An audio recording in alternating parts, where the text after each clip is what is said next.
we are going to highlight getting started with electrical modeling inside ShipConstructor. So today's webinar is hopefully going to give you an inside look into some basic terminology associated with ShipConstructor's electrical module. But the primary focus today is definitely going to be modeling with space allocations, from setting up your catalog and your space allocation groups to modeling complex shapes and then adding support.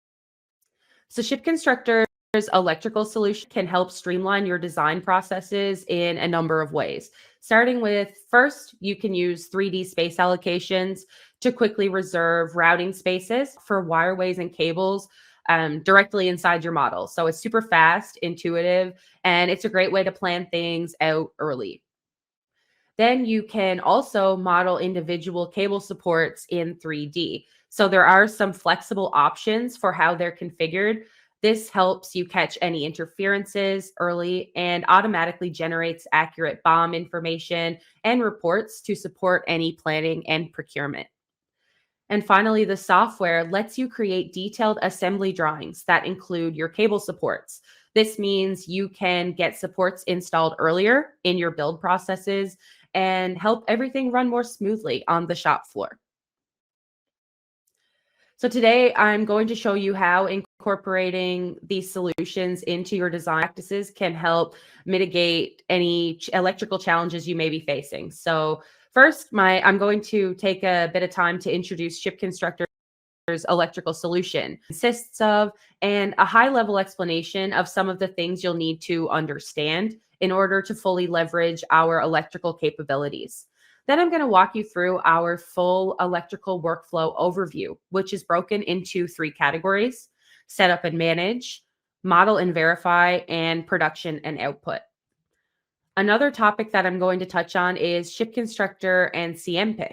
So for anyone that isn't super familiar with the Cloudis solution, the team here at SSI has been working in partnership with Cloudis Limited to develop an interface for the CMPIC cable management application that they offer, which is widely used by our clients. I'll walk you through some of the best modeling practices to pair with this solution. And finally, I will direct you on where to go should you have any further questions, or if you have any comments or want to reach out to us at any point in time.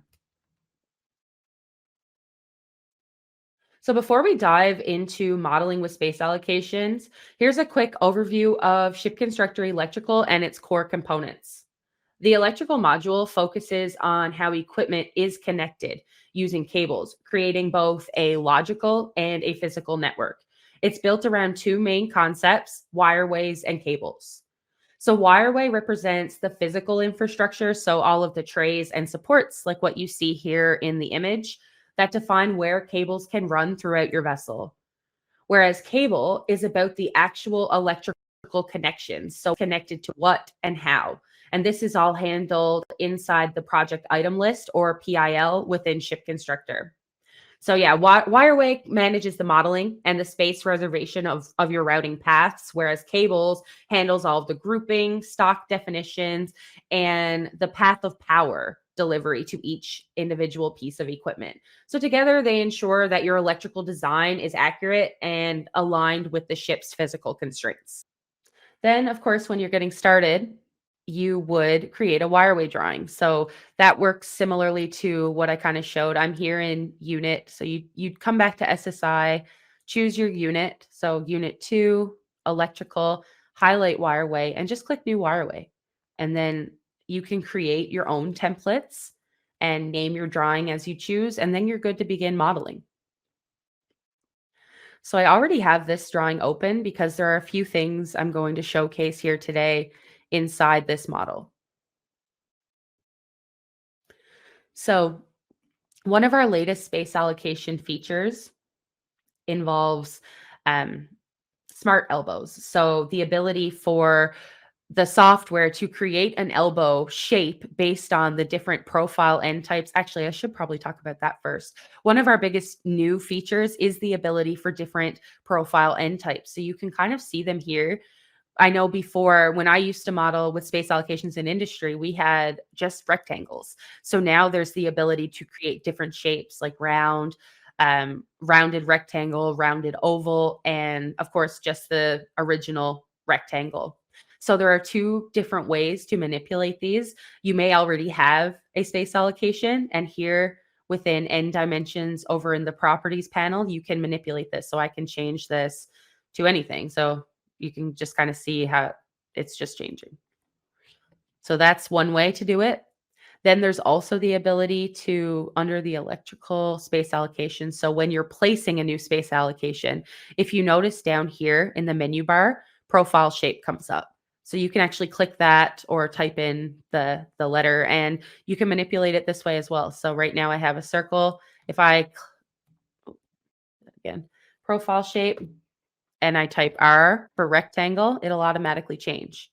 And you can adjust your width and height here within the menu bar, or similarly to what I just showed, you could come in here after and manipulate it using your manager or your properties. So super flexible and customizable.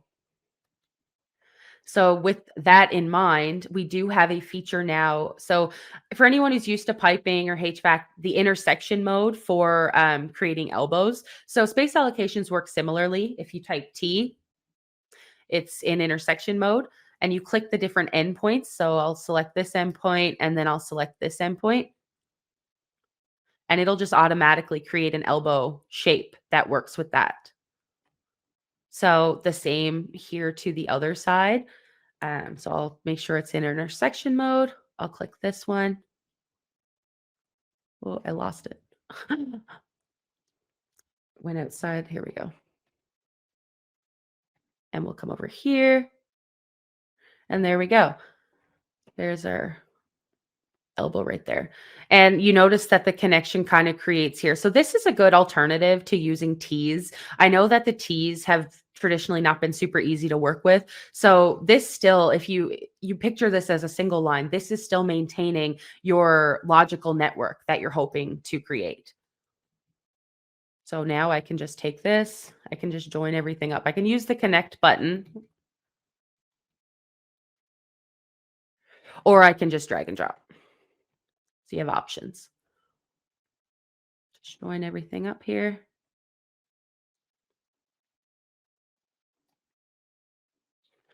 Cool.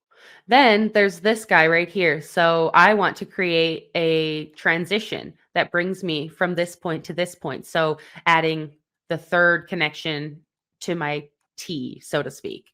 So we have a transition right here.